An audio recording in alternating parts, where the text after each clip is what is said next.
guys, welcome back to my YouTube channel. It's Veekee John, and you are so welcome to this beautiful episode because I will show you how to make this green dress.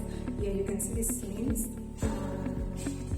Yeah, I'll show you pretty much everything you need to know. Now, the secret to recreating or making any design is firstly to understand the design you're making.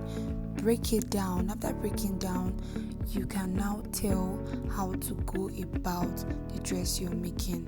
One thing you notice about Veekee James is that her shoulders are always very highlighted, and these sleeves are bell sleeves. I'll be showing you how to attach the cape. I even replaced the white combination she used with Isiago, of course, because Abum Adugo, okay? So yeah, it's not so nice to always copy and paste exactly. So to begin, these are what you need. You need your main fabric, which should be about 2 yards, and then the combination. Alright, so firstly, we're going to fold your fabric into 2 equal parts like you see on the screen. Yes, and then we're going to draw our zipper allowance before we fold over into 4.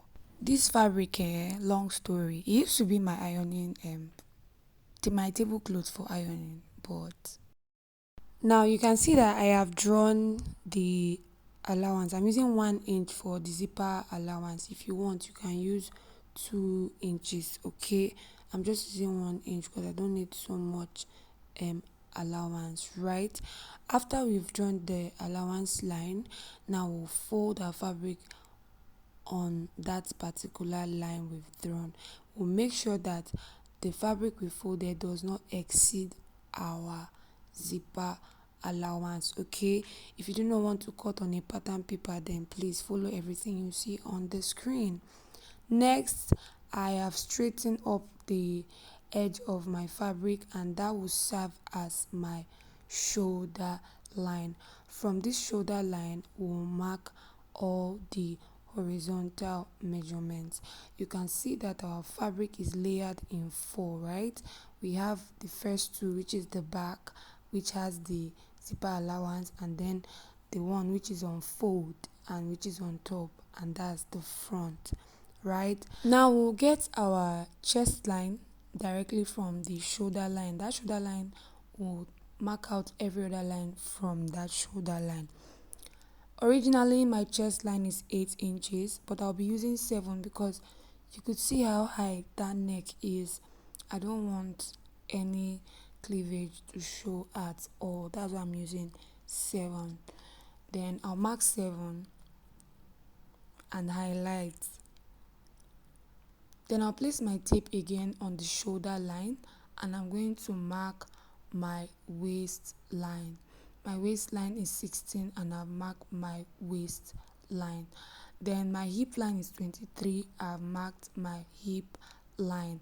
And then the full length, I'm using 36, but 1 inch is for folding allowance. So when I'm done sewing, the dress will be 35 in length, okay? Now I'll highlight all the marks I've made from the full length to the hip line to the waistline.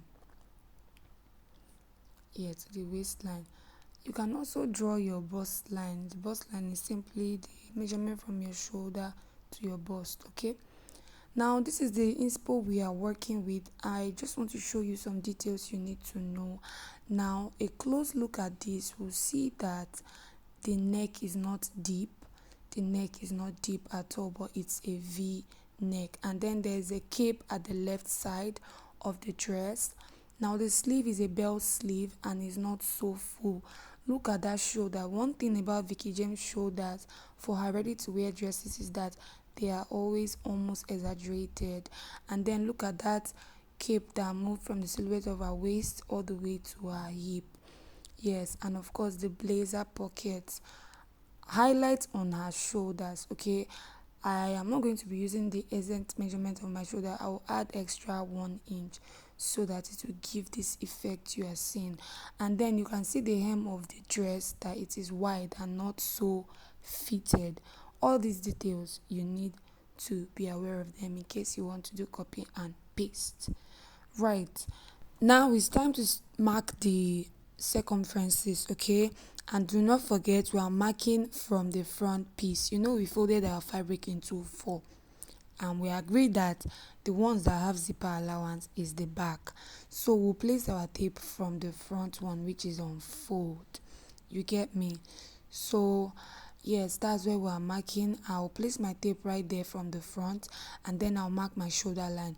My original shoulder is 17, but I'm going to be using 18 because I want to exaggerate the shoulder just a little, okay? So 18 divided by 2 is 9, and I'll mark 9, right? I'll mark 9. Don't use the exact shoulder of your body because it will not give you that standing effect you want. Now for the neck, I use 2.5, okay? Now, after using 2.5 for the wideness, I use just 1.5 for the depth of the neck. We're still going to create the whole V for the front, the V neckline for the front. So for now, we'll just use 1.5 for the neckline. Follow me, please, okay? Now, after getting that neckline, the next thing you want to do is to create your shoulder slope.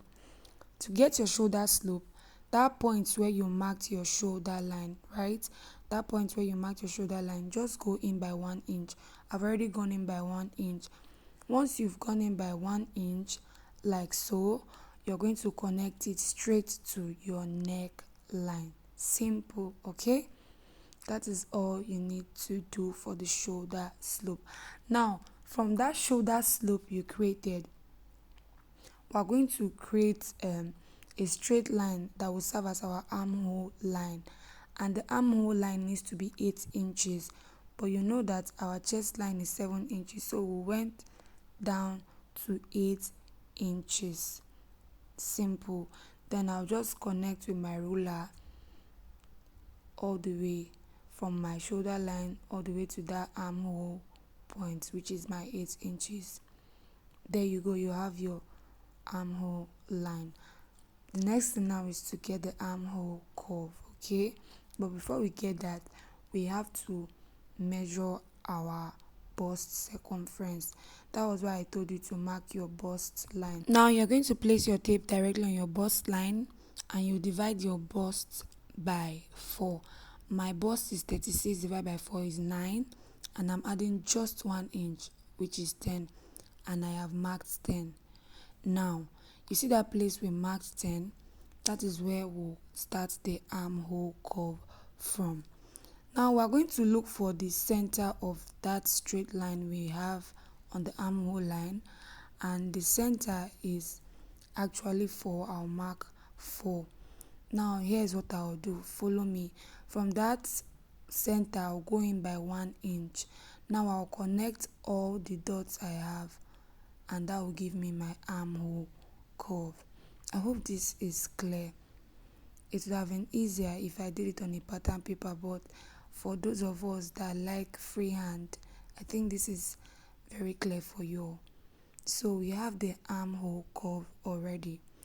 Now that we have gotten the armhole curve, now I thought about it, right, and I decided to use the pattern paper also for those of you who are in love or who understand pattern paper more. So this is basically the shoulder slope, and then that 8 inches that was drawn from the shoulder slope to give us our armhole line, right? Now I'll measure the measurement for my bust, which is 36 divided by 4, which is 9, but I'll add 1 inch allowance for sewing, and I'll mark 10, and that's how I marked that 10, and that's how we got our armhole curve from, okay? Now I'll move to the waist line. My waist is 28. Of course, 28 divided by 4 is 7, plus 1 inch sewing allowance is 8, but I want to add that, so I'm going to add inches for that, which is 1 extra inch. So at this point I'm going to mark 9 because I'm taking in some that, especially at that waist line. So I marked 9 inches on that waist line. Original waist measurement is 7 plus 1 inch for allowance and 1 inch for that, that's 9. Okay, I hope that's clear. Now I'll connect what I have on my waistline straight to the armhole line. Next, we'll move to the hip line. Now my hip is 42 divided by 4, that's like 10-ish, 10.5. Then I'll add the 1 inch for sewing allowance, which is 11.5. But I decided to mark 12 because I don't want the hip to be too tight or too fitted, right? So I marked 12. You understand why I added extra? If you want the hip to be like big, like exaggerated hip, you can add extra inches, you get me? But if you want it to be a fitted size, just mark your exact size. Now whatever I have on that hip, I'll add 1 inch to it and then mark it on the hem because we are trying to achieve a wide leg hem. So while I mark 12 on the hip, I'll mark 13 on the hem of my gown and I'll simply connect the lines. Now we are done. We have successfully marked the circumferences, and I'm just going to highlight the curved area and then place on my main fabric. I wanted to do this so that it would be clear. I noticed the chalk was kind of faint, so I had to use the pattern paper so you will see clearly.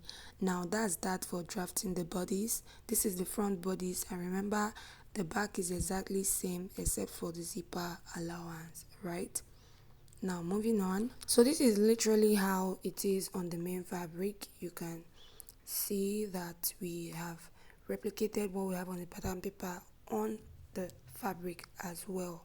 Now the next thing to do is to cut out. So guys, this is me cutting out. Well, the fabric I use is quite thick, like very thick. It couldn't cut all 4 layers at once, so I had to cut, like, took my time to do the cutting. Now when you're done cutting, you know that you're done with the back piece. Then we'll get our front piece so that we can cut the V neckline. Okay, so this is the front piece. I'll move to my neckline and I'm going to go in by 7 inches, just exactly where I have my chest line. I'll connect it straight to my shoulder line. You can see that, right? I'll connect from my chest line straight to my shoulder line. I don't know why this chalk is faint, but this is exactly what I mean. Yes, connect it to the shoulder line and it will give you a V-neck that is not so deep. Okay, please follow every process you see to achieve the same or similar result. After marking the neckline, make sure that the center is equal and then cut out the unnecessary part. There you go, you have your V neck. So the finishing I used for the neckline, I used interfacing. Okay, I didn't do like a full interfacing or full lining. I just interfaced the neckline and the shoulder line, and I'll be showing you how I did that in this video. Okay, now we are done with the cutting of the front and back bodies. Let's move straight to cutting the bell sleeve. So for the sleeve, we're going to be using the pattern paper to draft a basic sleeve first because we'll be using the splash and spread method. Okay, once you get your pattern paper, draw a start line of 1/2 inch. You can call it your start line or shoulder line. The next is to get the midpoint, which is your elbow line, and then the wrist, which is the last or third line you need. So from my start line, I'm going to mark 13 inches because that's where my elbow is, and then I'll highlight that. Then the length of this sleeve, is going to be 27. You don't need it to be too long so that it doesn't cover the whole of your arm. Okay, it should just be a little longer than your wrist, right? So I'm using the length of 27. Now that part which is unfold is our center sleeve, and you can see that I've already labeled it your center sleeve. Now the next thing you do is go to that start line, go in by 6 inches.